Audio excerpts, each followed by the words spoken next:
Mina olen Sandra Sillamaa ja sa kuulad ja vaatad taskuhäälingut Lase tiiger tuppa.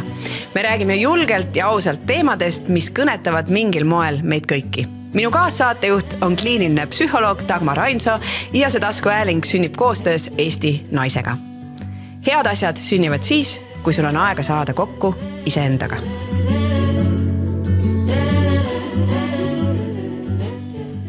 Tere, tere! Rõõm on jälle olla siin koos Dagmariga. Tere taas! Täna üle laua. Sa oled nii kaugel, nii imelik. Sa oled nii kaugel. Nagu peagi ei näegi sind seal. Ja miks me istume niimoodi üle laua ja miks meil ei ole külalistena? Sellepärast, et on küsimused, vastused, saade ja teemadeks on 2 teemat, naine ja lein.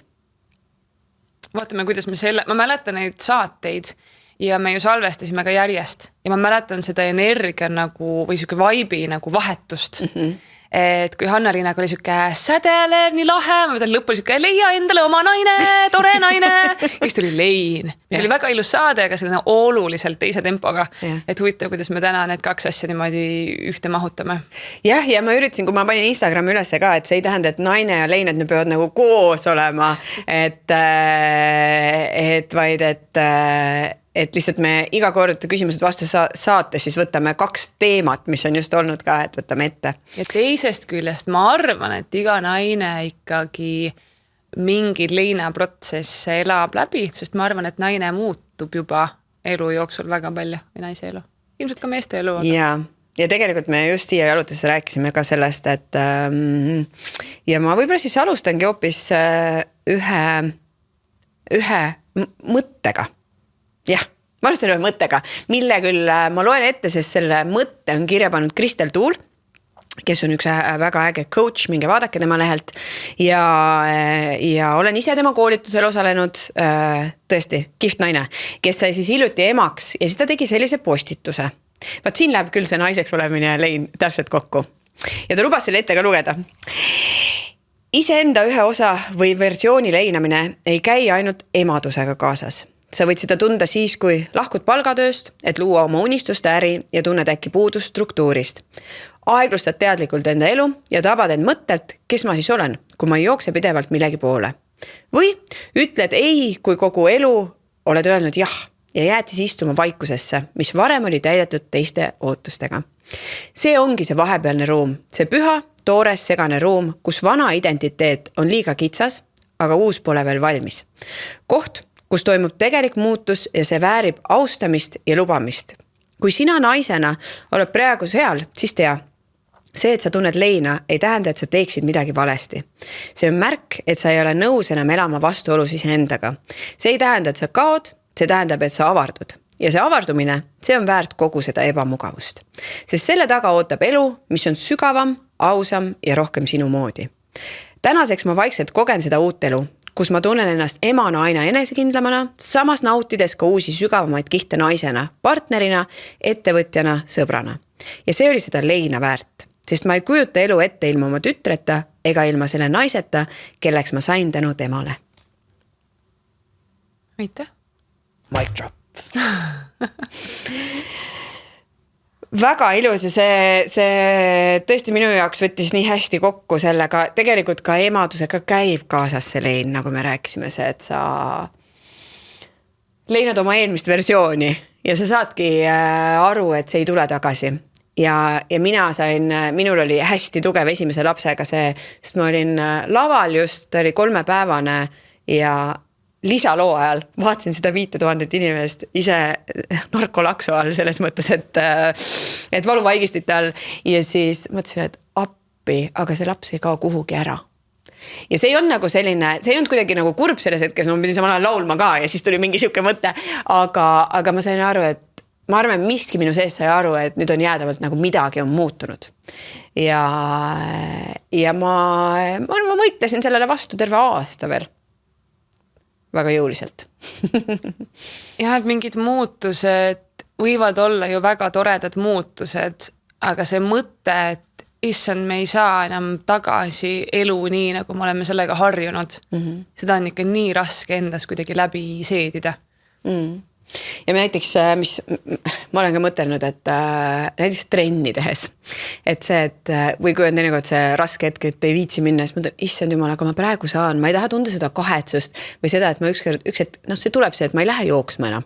Tegelikult tuleb üks hetk, et või ei jookse nagu sellises tempos, saad aru, et su keha hakkabki väsima, vananema, ja ma tean, et see hetk tuleb ja ma väga palju suudan ikka nagu viia ennast sellele kohalolu, et issand, kui tänulik olen, ma saan praegu teha neid asju. Et mul on seda jaksu, et mul on seda võimalust teha. No vot, aga see ikkagi tuleb tuleb nendest eelmistest, nagu me Leina saates ka tegelikult rääkisime, et nendest versioonidest lahti lasta ja võtta võib-olla sealt kaasa see, et aga tore, et see aeg oli, ilus, et see aeg oli ja ma saan aru, see on võib-olla hästi praegu öeldud hästi lihtsalt. Mõtelge, kui te olete praegu Leinas, mõtelge tegelikult tore, et see aeg oli, on. Võib-olla sa oled praegu nii katki ja nii Leinas, et see ei ole üldse mõte, mis sind kõnetab ja see on ka okei, et see läks, millega me Leina saatega lõpetasime, et see et aeg parandab hoolitsetud hingehaavad. Jah, tervitame taaskord Nathan Hammerit, nii nagu me oleme seda korduvalt varem teinud.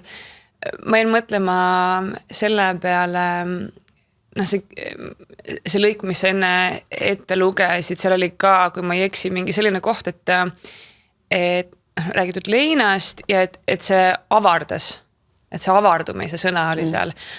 Ja ma olen praegu nii üllatunud, et kui see naise ja Leina ja kõik see kuidagi järsku nii siuke nagu koos, aga las ta olla. Et ka Leina puhul mind näiteks on aidanud see mõte, et okei, elu ei saa olema nii, nagu ta mingi hetk tagasi oli, aga see ei kao ka nagu ära see, mis oli. Mul vahel tundub, et see, näiteks kui klassikaline on see, et me mõtleme Leinast, näiteks kui keegi sureb. Ja see on see, et ta on nüüd kadunud. Aga kui me mõtleme, mis see inimene nagu on olnud, siis meil on ikkagi selle inimesega nagu mingi lugu. Ta on meile tähendanud midagi läbi mingite mälestuste, läbi mingite lugude, läbi mingite kogemuste. Ta on meile midagi õpetanud, midagi andnud ja see on see, mis teeb selle nagu väärtuslikuks. Ja see ei ole ju kadunud mitte kuhugi. Et see, et teda füüsilises kehas enam ei ole ja me seda kõiki häid asju võib-olla nagu juurde tekitada ei saa, ei tähenda seda, et see kõik, mis meil on olnud, on kuhugi nüüd nagu kadunud. Et see, kus me selle inimesega jõudsime, me jõudsime ikkagi sinna temaga, on ju. Ja samamoodi nende versioonidega. Ja mõtlesin emaduse peale, nagu sa kirjeldasid, et ega see elu, mida sa enne elasid, see ju ei haihtu või see roll või see naine või see osa sinust. Jah, nüüd on mingi uus osa ja pigem see on ju selline just avardumine, et ma sain midagi juurde ja see, mis oli enne, see ei kao ju mitte kuhugi. Aga kas sellega ei ole nii, minu enda puhul on nii lihtsalt, aga kas seal on mingi teaduslik, psühholoogiline maagia taga? Psühholoogiline maagia. Ühesõnaga, et mina küll olen tundnud nendel Leina perioodidel, olgu siis Lein see, et keegi on lahkunud, olgu see lahutus, olgu see sõbra või sõprussuhte kaotus, et või ka endised need versioonid endast, mida ma tegelikult nagu, ütleme, ma vist tead, ma olen aasta tagasi jõudsin selle kontseptsioonini tegelikult, et me peame leinama ka endisi versioone endast. Igastahes, et kõigepealt läheb see kitsaks. Et kõigepealt läheb see kitsaks, on see valu, on see äng, et ongi kõik, sa oledki ilma jäänud ja siis sa hakkad sealt vaikselt nagu välja kasvama ja see hakkab avarduma, kui sa tegeled mingite asjadega. Et minu arust ka see avardumine ei toimu lihtsalt niimoodi, et ja ärkad üks hommik üles ja kõik on nagu avardunud ja et see on nagu, oi, kui hästi ma vaatan sellele nüüd tagasi ja võtan need kõik need head asjad ja et see on ka selline, et sa hakkad märkama, sa hakkad enda nagu tõlgendama võib-olla teistmoodi enda ajus neid mõttemustreid muutma, et okei, et ma saan nii mõelda, aga tegelikult ma saan ju olla õnnelik, ma üldse selle inimesega kohtusin. Et see ikkagi võtab aega, et minu jaoks on alati olnud see, et ennem on see kitsamaks ja siis nagu, et kui ma teadlikult tegelen sellega, ma tahan tunda teistmoodi, siis hakkab see avardumine. Ja kindlasti ma praegu ei hakka seda kordama seda pikka juttu sellest kriisikõverast, millest me Leina saates rääkisime. Minge kuulake. Et seal alguses ju kõik see šokiperiood ja ongi, me ei tule selle ka kõigega nagu toime, seda kõik on hästi palju. ja ma jäin mõtlema, et kui näiteks, kui on, et keegi lähedane sureb, siis see lein on justkui nagu loogiline või me oskame seda oodata. Me teame, et see käib kaasas sellise sündmusega. Ja kui mina, enda näitel on hea tuua, et minule ka endale näiteks tuli üllatusena see ühel hetkel, kui ma sain aru, et issand, et ma läbin nüüd täpselt neid kriisietappe, aga keegi pole surnud. et nagu sellised, et on oluline leinata mingid versioone endast ja mingis muus elus ma ei tulnud selle pealegi. Et see, et mul on need kitsed, need mõtted, need suured tunded, see mingisugune viha ja eitus ja see sõdimine ja kõik see, mida ma nagu leina, ütleme, kui keegi sureb, see tundub nagu loogiline. See nii käibki, see nii peabki olema ja siis on selles protsessis kuidagi nagu lihtsam olla ka, sest vastik ja halb ja valus on, aga ma tean vähemalt, mis toimub. See on loogiline. Aga kui see siis tabab, et mingil justkui nagu igapäeva elus, siis ongi siis see kõik tundub nagu nii palju ka reaalsem ja kuidagi nagu hakkab jälle nagu oma elu elama, et ma ei suuda sel hetkel vahel võib-olla pruugigi selle peale tulla, et see, mida läbin, ongi praegu see šokiseisund või see leina nagu protsess või see kriisiprotsess. Ja võt siis, kui need kitsad, need mega negatiivsed mõtted ja need rasked tunded ja kõik see niimoodi laviinina tuleb, siis see tundub nii nagu päris ja nii nüüd ongi ja nii ju jääbki, et leina puhul me teame, et see läheb lihtsamaks. Aga kui see on mingi teise rolliga näiteks või mingi teise elu asjaga ja kui me ei oska oodata, et see on lein praegu, sellele nagu seda nime juurde panna, siis on nii lihtne sinna nagu ära uppuda. Et nüüd ongi kõik ja see on halb asi ja seda poleks pidanud olema ja äkki ma tegin vale otsuse või kõik sellised küsimused endale. Ma mõtlesin selle, et me peaks panema selle kriisikõvera joonistama välja endale ja panema kuhugi märkmiku vahele, et see oleks neid nagu lihtsalt olemas, et tõesti me viimase paar aastat on nagu see tunne on, nüüd ma olen heas kohas ja ma just paar nädalat tagasi saatsin häälsõnumi ja sõbrana, et nüüd ma olen nagu päriselt heas kohas ja siis ta ütles mulle, et tead, kui mitu korda sa oled seda 2 aasta jooksul öelnud, et aga nüüd ma usun sind, et ma näen seda sinus, et mitte ainult sõnades, vaid tegudes ja nagu olekus ka. Ja see ei tähenda, et see ei oleks vale olnud, et ma olen seda 2 aastat öelnud nendes olukorras, ma olengi paremas olukorras, kui ma olin võib-olla hetk tagasi või nädal tagasi või kuu tagasi, et sa lähedki nende nagu väikeste sammudega ja see on oluline seda ka märgata, et mitte sa ei oota, et nüüd siis, kui ma lõpuks valmis olen, on ju. Aga see jah, et seda on raske ise selles olukorras, et kus ma siis olen, ma tunnen küll paremini ennast kui eile, aga tegelikult ma olen ikka veel selles protsessis sees, on ju. Nagu me rääksime ka, et see natuke nagu need pilved, nad tulevad vahepeal need on hästi nähtavad, hästi tajutavad ja siis nad kuidagi kaovad ära ja nad võivad tulla vaikselt mingitel hetkedel tagasi ja et miks see ongi protsess, nagu sa ütlesid, et see ei käi niimoodi, et vaat täna nutan ja siis hommikul ärkan üles ja tehtud, valmis sain. Et ma võin, ma jõuan mingi protsessi endas läbi käia, mingite asjadega kuidagi leppida või mingi uue reaalsuse mingis kontekstis endale nagu luua. Ja siis järsku ma olen uues olukorras, kus on mingi, et pagan selle peale, ma ei mõelnudki siin ka, ma ei tea, jõulud järsku, sa pagan, mis nüüd kelle me sinna istuma paneme, kui teda sinna ei pane. Või mingis teises rollis on tööolukorrad või ma ei tea, sa mainisid, et ma ei tea, palgatöölt ära tulemine. Tulen palgatöölt ära, tundub kõik jube tore, mõtlen läbi, Excelid läbi, rahavood mõtlen läbi, kõik on justkui väga loogiline, ja siis järsku tabab, et mul pole kolleeg enam. Või mul tuleb sünnipäev, kellele ma selle kringli viin. Sa pagan. Ja see tabab nagu uuesti jälle. Mis nagu loogiline, et see tuleb jälle. Mul pole kolleege, ma ei pea kellele kringlit viima.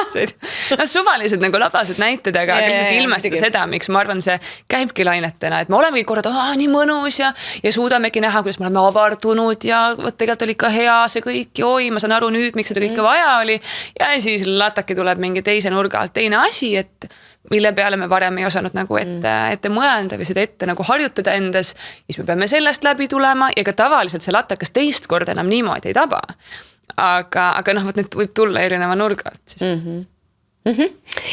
Nii, selline naise leine, jõuame küsimustele, ei see on tore, see ongi ju nende teemade nagu laiendamine sellel põhisaatel lisaks, pluss siis tõesti küsimused, mis teie kuulajad, vaatajad olete küsinud ja naise teemal tegelikult tuli üks küsimus. See teema on selge inimestel, et tuli üks küsimus. Ikkagi siinkohal ma tervitan Hanna-Liinat, kes oli lihtsalt nagu väga, väga tore külaline. Ma väga soovitan järgi kuulata, et ka minu tuttavad, kes on kuulanud seda, siis jagasid, et võt see saade kuidagi jäi neile eriti kõrva. Küsimus siis, millised on need igapäevased väikesed tegevused või harjumused, mida praktiseerida ja omandada, et tunda ja näha end veel naiselikumalt, õrnemalt, pehmemalt, seksikamalt? Mina alustaksin sellest, et mina võtaksin paberi ja pliiatsi. Nii, sul on seda täis kirjutatud, võta tühileht. Ja siis ma paneks kirja sinna, et seal olid kirjeldatud, et tunda ennast kuidagi õrnemana, naiselikumana, seksikamana. Mis hetkedel sa oled ennast niimoodi tundnud? Ja millal sa seda nagu tabad endas? Sest see, et sa oskad niimoodi küsida, tähendab seda, et sa tead, et sa seda nagu otsid. Järelikult, kui sa tead, mida sa otsid, kuskil sa nagu tead, mis see võiks olla. Kuhugi ta natuke nagu kadunud või sellest on puudu jäänud, on ju. Ja ilmselt sa oled seda kas ise siis järelikult kogenud, tajunud või kelleski näinud. Võibolla sa ei ole ise seal olnud selles super heas kohas, aga sa vähemalt kuidagi teiste pealt vaatad, tahaks ka niimoodi või. Et ehk siis, kus sa oled seda õrnust ja naiselikkust ja seksikust ja seda kõike nagu tajunud, kogenud, näinud, kus sa oled nagu lähedal olnud sellele. Ja et mis on need kohad, need olukorrad, need inimesed, mingid tegevused, mingid riietused, mingisugused, ja sealt hakkab tegelikult sul tulema see kaart. Sest et ma võin sulle öelda, et käi kord kuus massaažis, siis 2 korda juuksuris, aga see ei pruugi olla see, mis annab sinule selle naiselikkuse tunde või õrnuse tunde. Ma võin öelda, et kanna rohkem ehteid ja kleidikes ja see ei pruugi olla see. Et see õrnus ja seksikus ja naiselikkus ja see on ju nii värviline palett. Ja kui sina tahad seda endas üles leida, siis see parim kompass oledki tegelikult sa ise. Aga jah, ma läheks läbi selle nagu meenutamise, et okei, kust ma olen seda nagu kogenud või näinud vähemalt. Ja ma arvan, et sealt läheb pilt selgemaks. Ja võib-olla ma mõtlengi, et aga suvalisi näiteid, et kelle jaoks on see juuksur, maniküür, pediküür, massaažid, kelle jaoks on see mingi riietuse teema, kelle jaoks need on mingid tegevused, keraamikaringid, laulmised, mingid loomingulised hobid, kelle jaoks on need mingi kindlad spordialad, kellega jaoks need on mingid inimesed, mingi sisu, mis me tarbime, muusika, filmid, you name it. Kas sa päriselt kirjutad? Ja ma kirjutan, jah. Mitte seda, mida sina räägid, vaid ma samal ajal, sest mina suudan ikkagi teha multitaskida. Et ei, küsimus, siis ma kohe panin, et koht või inimesed või niimoodi. Ja mina pean ütlema, mina olen paar kuud sellele teemale mõtelnud ka, et kuidas ma tunnen, et ma tahaks olla pehmem. Mitte piitsepsiga ikka tahan nagu. Aga kuidagi pehmem, natuke nagu voolavam, naiselikum. Ja see on nii hea point, et ma pole mõtelnud sellele, aga mis see nagu tähendab minu jaoks. Ja ma tean, et ma tahan seda tunda ja mulle tundub, et ma olen teinud ka need sammud, aga kuidagi selles nagu läbi mõtlema, et mis need sammud nagu on. Et ma näiteks tantsin rohkem kodus üksinda pidžamas peegli ees enda muusika järgi. Aga miks mitte? Aga ma ei tea, ma ei saa, see sadu on minu jaoks nii õrne, selline naiselik muusika, täitsa imelik. Aga ja siis ma panin siia veel kirja nagu see, et mis on see, et mis minu jaoks tekitab selle tunde, selle pehme ja soe, et ma luban hoolitseda enda eest, me jõuame tagasi sinna see super iseseisusele, et ei, ma saan kõik ise hakkama, miks sa hoiad mu jopet praegu? Ma tahan selle selga panna. Ja nii edasi, et ja ei ole kogu aeg see, et ei, ma ise, et näiteks ma olen kellegiga söömas ja just näiteks mehega ja siis hakkan, et vett pole, et siis kui ma toon ise, ma ütlesin, ei, ma juba lähen. No lase tuua siis see, et minul nagu tegid, ma lasen nagu enda eest veits hoolitseda. Ja see on muidugi ka võib-olla sellest, et mina hästi palju ise enda elus nagu muidu juhin protsesse pluss 2 väikest poega, siis ma nagu nende eest kogu aeg hoolitsen, et sa hoolitsen hästi palju teiste eest.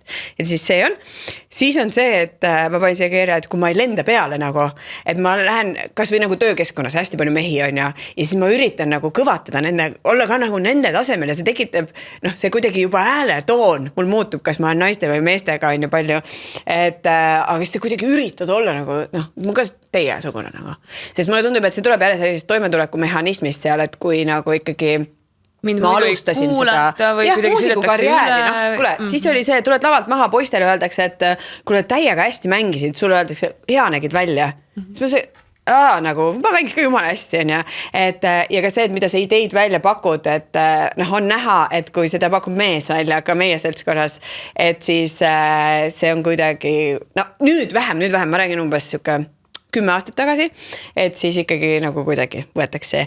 Aga just, et lubada olla endal erinev. Aga ma olen nagu selles rahus, ma tean, sa oled see mees.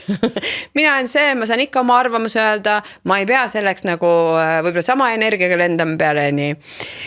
Võtta vastu komplimente, panin siia kirja. Et kui keegi ütleb seda, et sa näed hea välja või midagi, et siis ei pea ütlema, et jaa, sellepärast, et meil on täna photoshoot.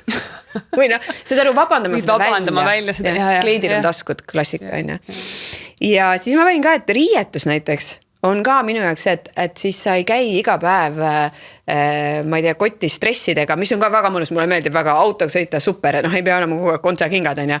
Aga see mõjutab minu hoiakut näiteks, et kui ma panen ikkagi need võib-olla mingi kontsaga saapad jalga on ju, suva näide või mingid natukene, isegi mitte, ma ei ütleks isegi, et kas see on nüüd nagu naiselikumad riided või on näiteks need ehted või on nagu natukene nagu viisakam kui see, et nagu suvaline T-särk, mis on 10 korda pestud ja ta veits on juba luitunud on ja siis käid dressikas kogu aeg, et näiteks nendel nädalatel, kui ma olen lastega ja on selline asja ajatamine hommikul kooli sinna, siis mul ongi sellised lotendavad, kõik on nagu suva, see eelmise päeva mingi jogurt on peale, mitte võib-olla päris nii.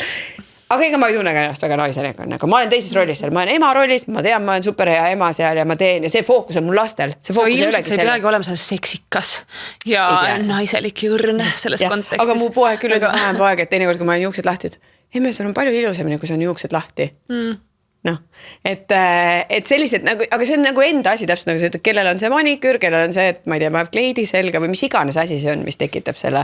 Mulle meelis see, et sa tõid välja selle, mis mul peas oli, ma kuidagi välja seda ei visanud, et see on ka selles, et kuidas me ennast väljendame, kuidas me teistele tahame mõjuda ja kuidas me siis saame mõjuda teistele võt niimoodi õrnalt ja naiselikult. Et kuidas ma ei tea, kuidas ma reageerin, kui keegi ütleb midagi, täpselt nagu sa kirjeldad on ju, või kuidas ma käitun mingis seltskonnas näiteks või ka kodus. Jah, et vastus on, et leia need asjad, mis panevad sind, kõik see, kiri tagasi ja kuula Dagmari vastus, minu juttu polegi siin vaja seda kuulata, mis mina leidsin enda jaoks ja kindlasti ma jään praegu, ma juba kujutan ette, et kui ma õhtul sõidan Tallinnast Tartus, siis ma mõtlen, okei, aga mis asjad need veel on nagu minu jaoks on ja. Et näiteks üks asi, ma mõtlen autosõiduga, et mulle tegelikult meeldib, kui mees juhib autot, kui ma nagu mõne mehega koos sõidan kuhugi. Et siis tegelikult mitte, et ma ei oskaks, aga ma kohe võtan kuidagi ka selle, mitte et nagu autosõit ja jällegi see on seotud mehelikkusega, aga ma võtan mingi jõudamalt ära, mingi vastutuse, mingi võib-olla võimaluse käituda seal olukorras, pakkuda mulle midagi, mida tema saab pakkuda. Sest ega me saame ju kõigega hakkama, millega me ei saa hakkama? Reffide vahetusega saame? Me saame. Ja oligi seal saates käis ka läbi see, et ma ikkagi pean saama ise ja muidu, mis ma olen siis mingi saamatu või mis ma olen mingi abitu või saan ise, jätta rahule mind on ju. Ja võib-olla kui me et see õrnal ja naiselikul ja seksikal olekul ja sellel on ka ju nagu koht ja aeg. Et see ei tähenda, et sa peadki seda, et nüüd, kui sa nüüd tegeled sellega, et olla kuidagi naiselikum, siis sa peadki hakkama hõljuma hommikust õhtuni ja igal pool ja olema nunnu ja ei, ma ei saa, see ei tähenda seda. Aga see on, nii nagu kõigi asjadega, ma 1000 korda ilmselt juba öelnud, aga me otsime seda tasakaalu. Me ei taha olla ühes ega teises äärmuses ja ma arvan, et enda asjadega ka see kõige nagu mõnusam koht, kus olla on see, et see on mingi uus koht, mida ma saan nagu kasutada või see kõlab halvasti, ma ei mõtle seda mingit manipulatiivsel viisil, aga et see on mingi asi minus või mingi omadus või mingi oskus, kuhu ma saan nagu minna, mul on see võimalus ka. Ja siis ma saan nagu timmida, et nagu kui ma sõidan oma mehega kuhugi, täpselt, et mul on see võimalus öelda, et kuule, aga äkki sa lähed ise täna rooli. Ja samal ajal, sa mainisid seal töö konteksti, mul on ka näiteks, tuleb meelde vanglas jälle töötasin seal, on ju, ja see oli ikka hästi palju ja mehi, hästi palju kommentaare, hästi palju sellist nagu mingit vilistamist, kõike muud. Ja ikka oli mingid olukordi, et ma ei tea, ka ma ei töötajate poolt. Isegi ma pean ütlema, et vahel töötajate poolt rohkem. Et haala, et ma pidin kutsuma näiteks valvuri appi, et ta mingi kinnipeetavani mind juhetaks või tooks selle inimese. Ja et tahaks ise ka vahepeal nii ilusa tüdrukuga juttu rääkida ja mingid sellised kommentaare. Et selles olukorras ma ei pea olema siuke nunnu ja õrn ja aitäh. See ei ole nagu see koht. Et võib-olla siis ongi vaja veits nagu julgemalt midagi öelda või midagi nagu, või et jah, et see ei pea olema äärmuslik. Aga just see, et sul on see võimalus minna sinna puhkama, kui sa tahad minna sinna puhkama. Ei, see ei pea habitusse ja mingisse ohvri rolli minek olema, mis on ka võib-olla jälle nagu naiste puhul on mingid omadussõnad või seal juures, et aga see võib olla teadlik valik, et aga see hakkab sellest, et milline naine on minu jaoks naiselik, milline on seksikas, et mis see tähendab üldse minu jaoks on ju. Minul või see seksikamalt jäi mul siia ja siis mõtlesin, mulle näiteks teinekord on lihtsalt see, et kui sa tead, et sa kannad mingit seksikat pesu ja see on enda jaoks, mitte üldse kellegi teise jaoks, aga sa tunned kuidagi ennast nagu eneseindunud, mingi asi jälle selline vaimses selles toimub see, keegi ei näe seda, keegi ei tea seda, aga see on sinu nagu enda jaoks. On ju. Ja ma ei mõtlema, et näiteks see õrn ja seksikas, kui mõelda, kuidas need sõnad nagu kuidagi kõlavad või mis nagu tunne nende sõnade taga on, siis mulle tundub, et need on natuke isegi, ma ei teaks, päris vastandlikud, aga seksikas on õrn tingimata. Või kui, ei ole, ja. Et ma just mõtlen tunnetuslikult juba, et ilmestada seda, et need olid kõik sinna loeteluna pandud, et tahaks nagu rohkem olla selline ja selline. Aga just see, et meil ongi iga selle oleku jaoks mingi aeg, mingi kontekst, mingi koht ja me saame sinna siis minna ja kasutada mingid vahendid, et sinna jõuda siis, kui tundub õige aeg, õige kontekst. No tore, ma arvan, see võtab hästi selle naiste teema kokku nüüd küll ära. Jah, aitab küll, see on tehtud. Sellega on lahend. Lähme Leina juurde. Ja kuna Dagmar mulle ütles pärast ühte saadet, et mina tahaks ka lugeda mõnda lugu ette, siis ma annan talle nüüd omasid paberid ja ta saab selle järgmise loo ise ette lugeda. Mulle meeldib see, et vaata, nüüd on sinu paberid, enne olid mul ka paberid, aga ma ei kasutanud neid kunagi. Ja siis sulle rohkem välja ei prinditud. Kõik. Nii. Kuulan nüüd põnevusega. Kui põnev, endalgi on põnev, mis ma siin lugema hakkan. No nii, Leina juures, jah. Ja ma saan, et üks jälgijatest kirjutas selle. Okay. See on nii huvitav, et paljude jaoks seostub Lein ainult kellegi surmaga. Nii mõtlesin ka mina pikalt, eriti siis, kui olin veel tervishoiutöötaja. Viimastel aastatel olen kogenud Leine väga mitmel eri moel ja kuigi põhjused on kõik erinevad olnud, on protsess laias laastus sama. Olen leinanud füüsilise funktsiooni kaotust närvikahjustuse tagajärjel, sellest lähtuvalt ka mitte vabatahtlikku karjääripööret. See kurbus, kui ma sain aru, et ma ei saa enam kunagi teha seda tööd, mida ma armastasin, oli õudne. Inimestest lahtilaskmist, nii sõprade, pereliikmete kui ka kallimate puhul, nii teise poole poolt algatatuna kui ka enda poolt lahtilastes. Samuti olen leinanud ka seda, et mu kunagised suured unistused polnud enam relevantsed, kui need täituma hakkasid. See on nii hea point. Okei, vabandust. Lein on nii mitmetasandiline tunne, kurb, kuid samas kohati ka ilus. Mõne Leina puhul on aidanud tänulikkus, et oli äge inimene või kogemus. Mõne Leina puhul jõuab tänulikkus aastaid hiljem kohale. Ma olen tänaseks tänulik, et mul närvikahjustus oli, kuna ma poleks end niimoodi kokku võtnud ilmselt. Inimene liigub muutuste poole oma mugavustsoonist välja alles siis, kui on piisavalt valus. Mõne Leina puhul saad aru, et probleem on enda mingites lapsepõlve traumades ja peadki lihtsalt endaga tööd tegema. Ja mõni Lein ilmselt jääbki osakesest sinust. Igatahes, jah, Lein on üks eriilmsemaid tundeid, mida ma tundnud olen ja aitäh, et seda teemat käsitled. käsitlete? Käsitleme. ise mõtlesin, anna mulle tagasi, jaa. Mis sa, väga ilus, väga tõesti, aitäh, et te viitsite kirjutada, see on ka nii tore, et mis see oli sinu jaoks, sa tegid kommentaari siin, et esiteks sul oli nii hea hääl. Käin niimoodi kuulab, ma võikski kuulata. Ma sain aru, et ma ei kuulanud enam, mida sa räägid, aga see voolavus, nii et ma tean, et inimesed ütlevad sulle seda palju. Aga... Ja ei ole varem öelnud ja see on okei, lihtsalt nagu väike side note, et see on nii naljaks, et ma olen nüüd mingi viimase aasta pooleteise jooksul saanud seda hääle kommentaari ja minul, mul oli üks naljakas olukord siin hilja, kuna sa tead sellest, aga et ma helistasin ühele klienditeeninduse numbrile, ajamas täiesti oma igapäeva mingit muud elu asja, mul oli ühte raamatut ühesõnaga vaja. Ja ma ei tutvustanud ennast, ma kirjeldasin oma probleemi ja siis inimene teisel pool lihtsalt järsku kuulas mind, esimese asjana ütles, et kas ma räägin Dagmariga või? Et ta hääle järgi tundis ära. Ja no mis sa arvad, mis minu peas esimene, et issand, et järelikult mõtle, kui hääle järgi tunnevad inimesed mind ära, see peab ikka väga lappes olema. See peab olema nagu nii kontrastselt nagu teistmoodi. Ja teistmoodi on ju halb. No, esimene mõte, mis pea meil ette söödab, on ju. Aga see mõte, et ma leidsin juba selle koha, et olen näinud ka seda, et mu kunagised suured unistused polnud enam relevantsed. Selle peale. Ma reageerisin, jah. See on, tore mõte minu meelest sellepärast, et mis unistused on see, et me fantaseerime tulevikku ja sellist nagu maailma kõige ilusamat tulevikku. Ja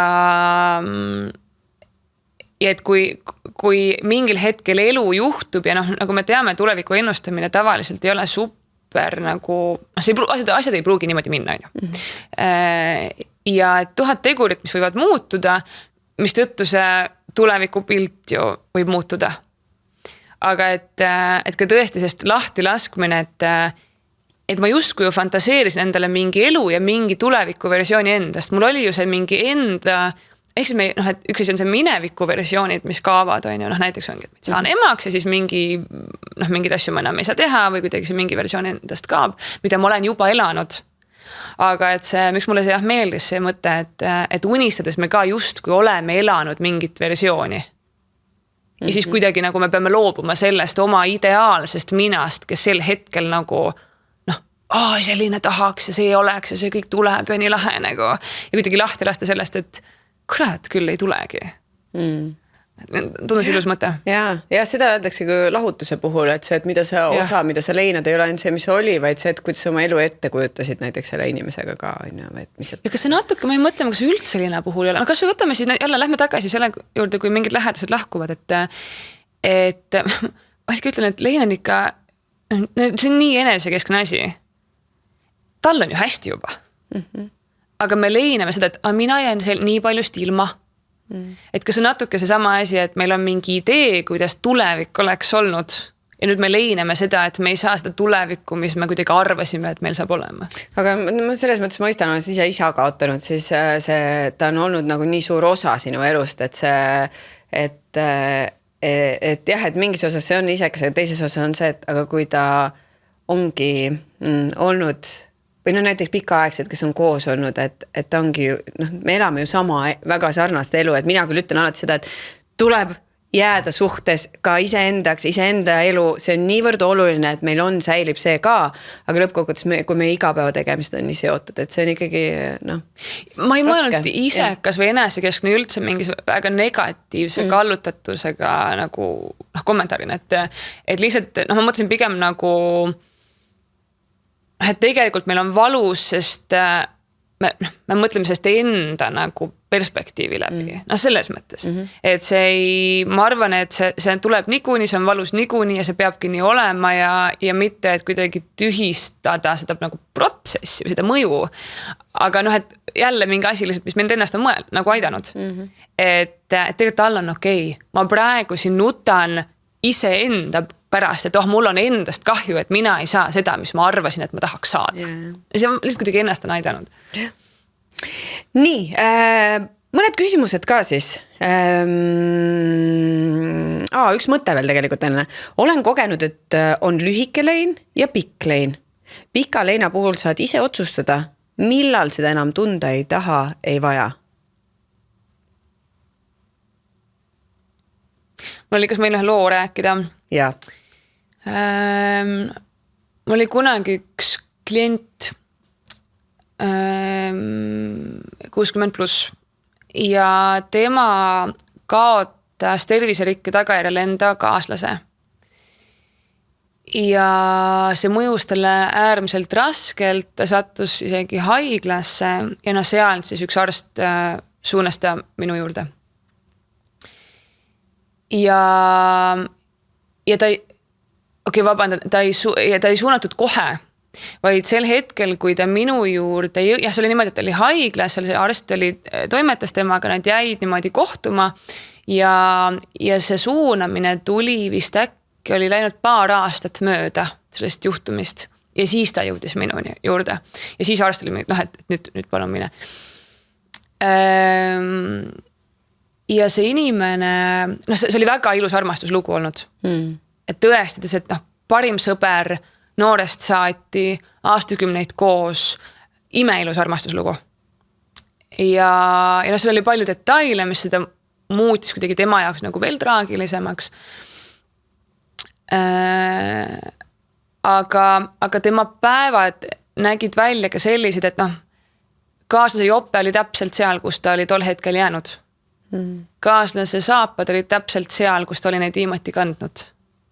Kõik tema asjad olid nii, nagu nad olid. Igal hommikul see inimene läks uuesti nende ühise köögilaua taga ja luges talle samamoodi ajalehte ette, nagu ta oli alati seda teinud.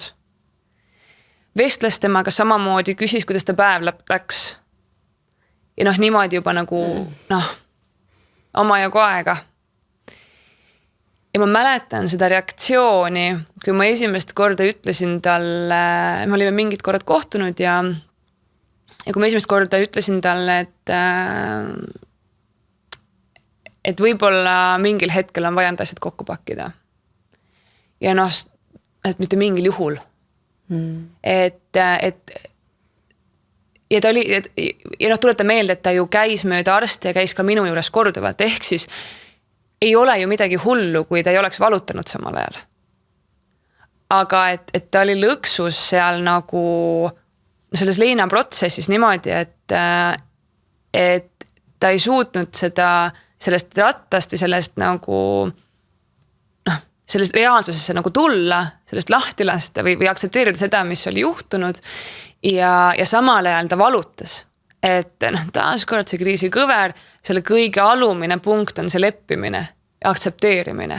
Ja kui me sellest kõige alumisest sügavamast punktist läbi ei käi, siis me jäämegi sinna alla auku nagu kõlkuma. Ja seal ta täpselt oligi. Et jah, pikk lein ja lühike lein on ju. Et mulle tundub ka, et see pikk lein ja lõpuks me saime sinna maani, et oligi. Ta mingisugused protsessid käisid lõpuni, mis tal oli vaja, mõtestas mingid asjad lõpuni, mis tal oli vaja.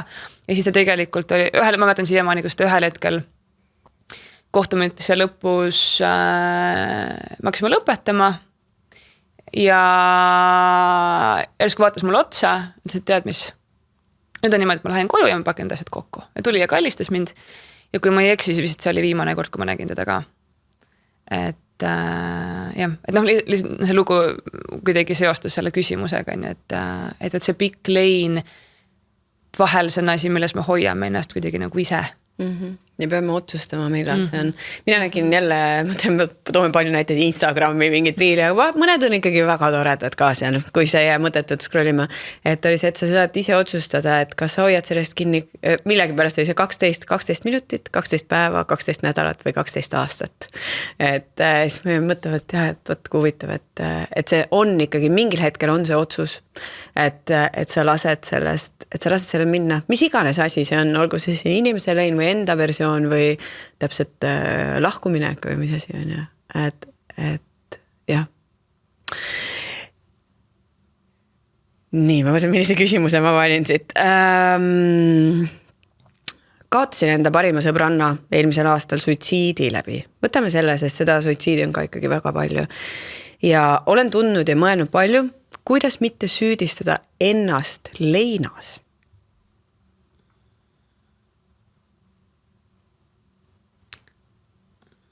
Kas leinas kahju, et siin ei ole, ma jäin mõtlema seda sama süütunde peale, sest et tahaks küsida, et mis mõtted selle süütunde taga on, sellises olukorras on lähedastel hästi palju süütunnet ja süütunnet just sellepärast, et kuidas ma ei näinud, kuidas ma ei märganud, kus ma sel hetkel olin, kuidas ma õigeid asju õigel ajal välja ei lugenud ja nii edasi, äkki ma oleks pidanud tegema midagi rohkem, midagi vähem. Ja see õhutab seda süütunnet kõvasti sellistes olukordades. Süüdistada leinas, jah, raske vastata, kui ma ei tea, mis selle süütunde sisu on. Milles täpselt. Et kas on siis see midagi, mida sa leina protsessis oled nagu teinud kuidagi või just see, et just kui ma ei ole nagu, et see lein pole õigustatud, sest ma umbes lasin sellel juhtuda. Ma igasuguseid mõtteid võib inimeste pähe tulla, on ju. Et jah. Aga ma tahan lihtsalt korraks nagu sel teemal tahaks siia nagu otsa kohe öelda, et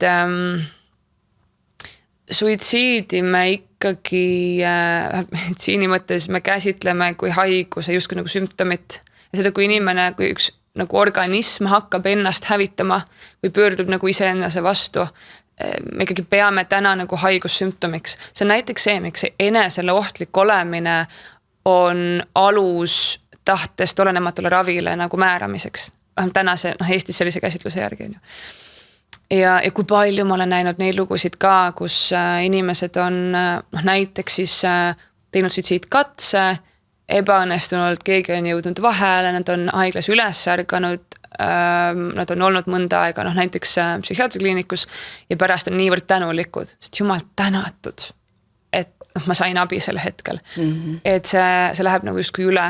Aga miks ma seda räägin, on just see, et see on olnud haigus ja sina ei saa süüdistada ennast selles, et keegi teine jääb haigeks. See ei allu sinu kontrollile. Et see on jälle selline nagu vaimse tervise probleemidega või psüühikahäiretega on see häda, et me ei võta neid võrdselt nagu füsioloogiliste haigustega. See tundub hästi loogiline, et loomulikult mina ei saa juhtida seda, kas sa kopsupõletikku saad või ei saa. Aga näiteks, kui me räägime depressioonist, siis tundub, et ma peaks suutma seda sult ära võtta. Ma oleks pidanud märkama, et see tuleb. Ja ma poleks pidanud, võib-olla kui ma oleks olnud parem sõber, siis sa poleks üldse depressiooni nagu haigestunud. Issand, kui hea point. Ma ei ole ka mingites asjades, ma olen mõtelnud seda, aga nagu suitsiidi koha pealt mitte. Ja depressiooniga on see paha lugu, et need lähedased võivad teha mida iganes. Nagu mida iganes. Aga sellest see ei allu otse ainult sinu kontrollile. Et kui sa oled seal ja käid ja ma ei tea, kolid temaga kokku, ka sellest ei pruugi aidata. Ja selle jaoks meil ongi arsti täpselt nii, nagu sina ei saa üksinda oma kohal olekuga, ma ei tea, kopsupõletikku ravida.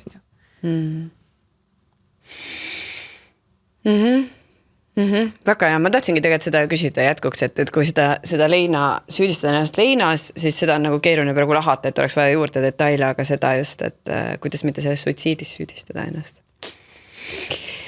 Nii, mehe ootamatu surm, mega raske on leppida, rahu teha, meie 2 last jäid isata. Kust leida jõudu, et ka lapsed sellest leinast läbi aidata? Nii raske saade. Nii. Aga see on reaalne elu. See on reaalne elu ja nii ju elu juurde käib paratamatus on ja me ei pääse nendest teemadest kuhugi. Esiteks suured kallistused. Ilmselt üks raskemaid asju, mida üldse inimese elus võib ette tulla.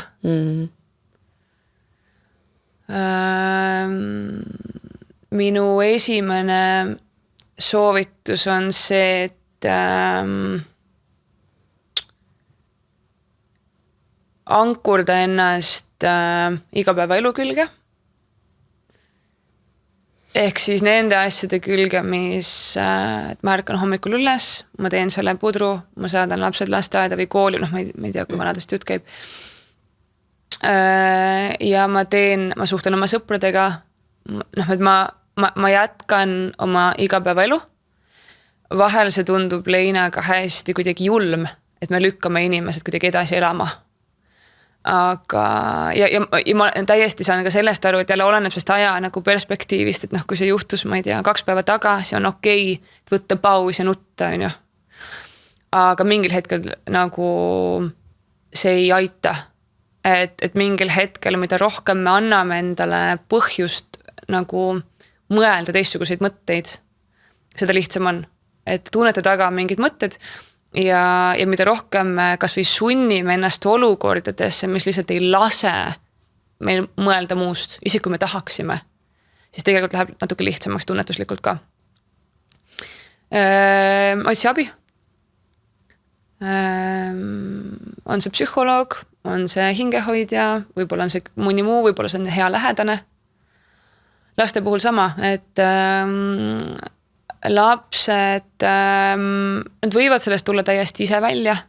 See ei pruugi olla nii, et nüüd kohe peab jooksma lapse psühholoogi vastuvõtule. Tegelikult lapsed võivad sellest tulla ka täiesti nagu ise läbi. Küll aga ma täitsa soovitan uurida näiteks Leina laagreid, lastele suunatud väga-väga toredad kohad, kust hästi paljud lapsed ja noored on abi saanud. Et ja ankurdaks ennast igapäeva elu külge ja sisuliselt selle sama kriisikõvera külge, et see on üks kohutavalt nõme protsess, mis läheb üle. See ei tundu niimoodi, see ei tundu võimalik, see ei tundu reaalne. Need pilved on seal ilmselt nii tumedad, et see ei tundu üldse võimalik, et kuskil maailmas mingi päike eksisteerib. Tegelikult on. Ja tegelikult see tuleb nagu 100% tuleb, sest su psühhika ei ole teistmoodi võimeline. Aga praegu tundub niimoodi, aga tegelikult see ühel hetkel läheb lihtsamaks ja seni kaua kas või poole tunni haaval lihtsalt teeme oma igapäevaelu asju. Selles mõttes on lapsed head, et ega nad ei lase ka istuma jääda, ei saa, midagi teha ei ole. Ja et lapsed tõesti ise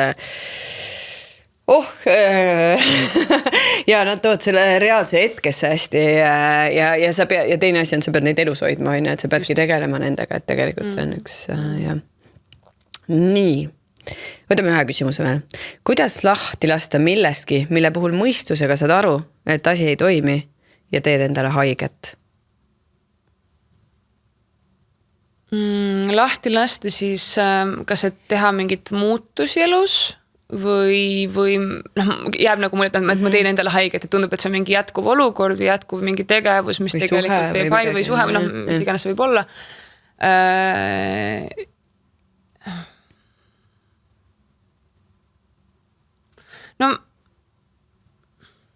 Esiteks natuke on see vastus siin küsimuses, on ju, et see ei ole see, mida teha siis, kui teeb, siis ütleks kohe, et kuule, et kui sa juba küsid seda, et mida teha, lasta lahti, aga kuidas seda teha, kui sa seda aru, et sa oled?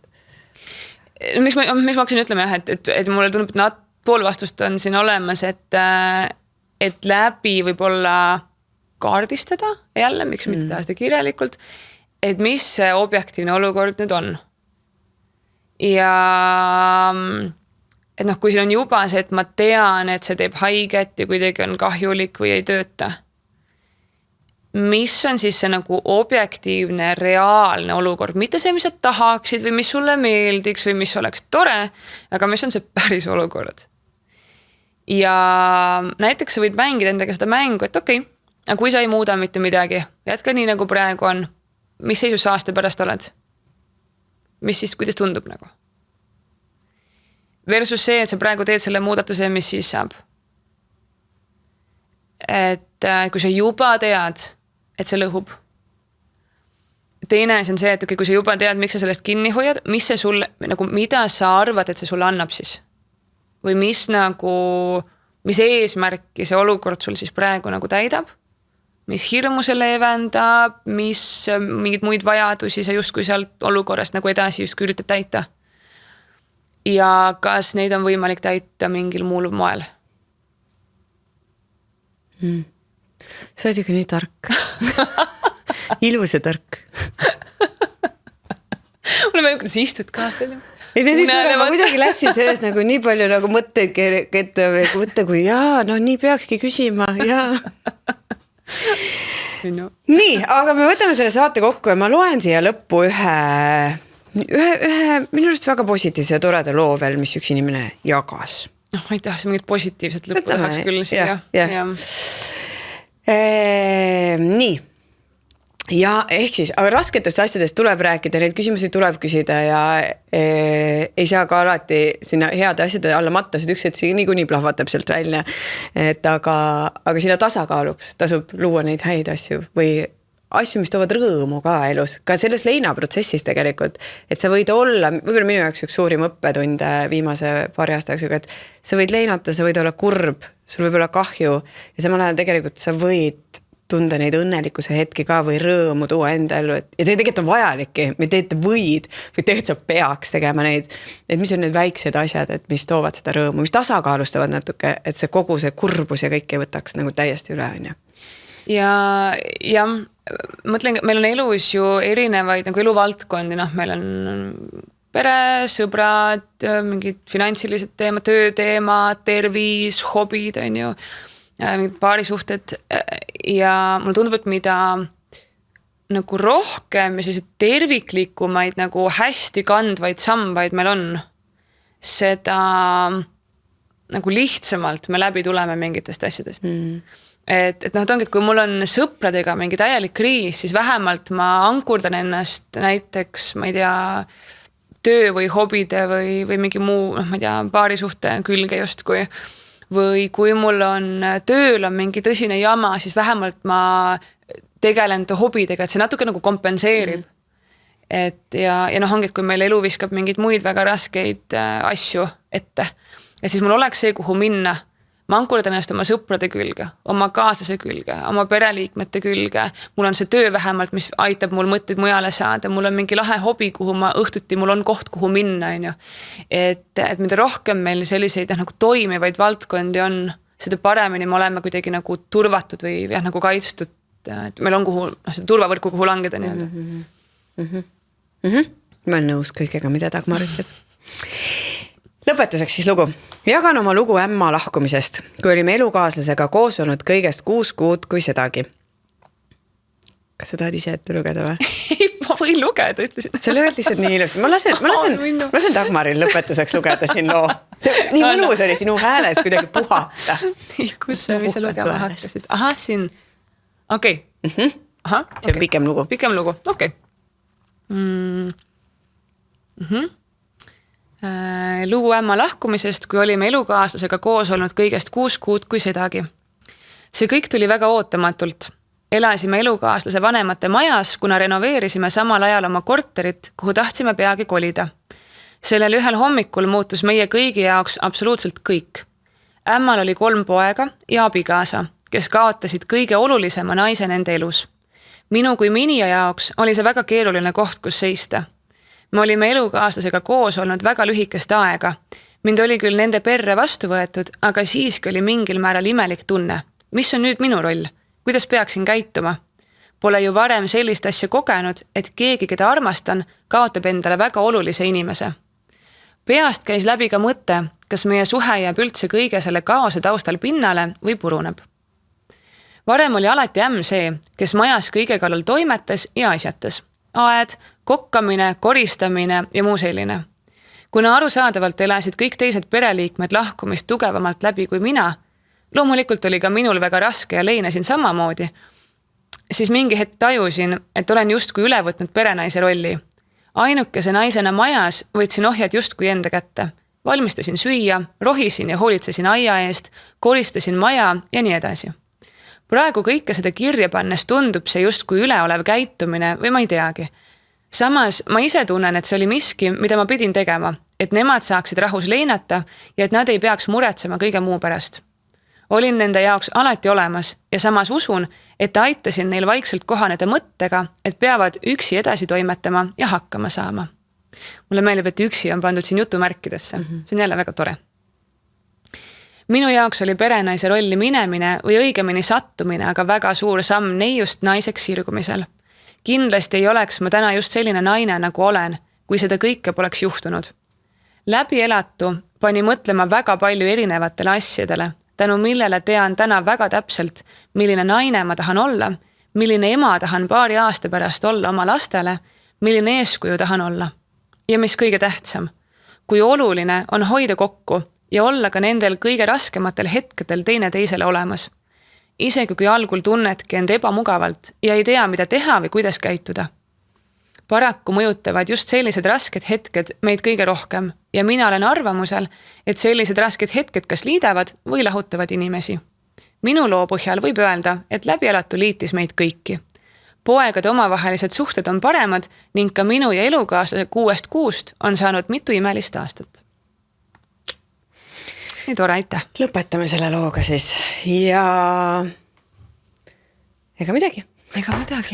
Varsti juba järgmine saade ja ootame ikka teie küsimusi, teie mõtteid ja neid saab esitada minu Instagramis või siis saata meile ka meilile. lasetiigertuppa@gmail.com. Just. Kohtume järgmine kord. Kohtumiseni. Tšau. Tšau. Aitäh, et kuulasid ja vaatasid meie taskuhäälingut. Kui sul on mõtteid, küsimusi, lugusid, mida tahad meiega jagada, siis kirjuta lasetiigertuppa@gmail.com.